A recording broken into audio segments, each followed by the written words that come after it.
Hi எல்லாருக்கும் வணக்கங்க.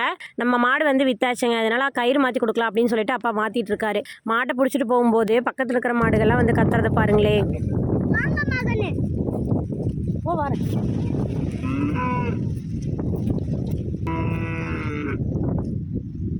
பார்த்தீங்களா அந்த மாடு வந்து எப்படி கத்துச்சுன்னு சொல்லிட்டு மற்ற மாடு எல்லாமே அந்த மாட்டை பார்த்துட்டே நிற்கிதுங்க. அந்த வாயில ஜீவனுக்கு கூட தெரியுதுங்க அந்த மாட்டை வந்து எங்கேயோ பிடிச்சிட்டு போகிறாங்க அப்படின்னு சொல்லிட்டு. அதை பார்க்கும்போது ரொம்ப கஷ்டமாக இருந்தது.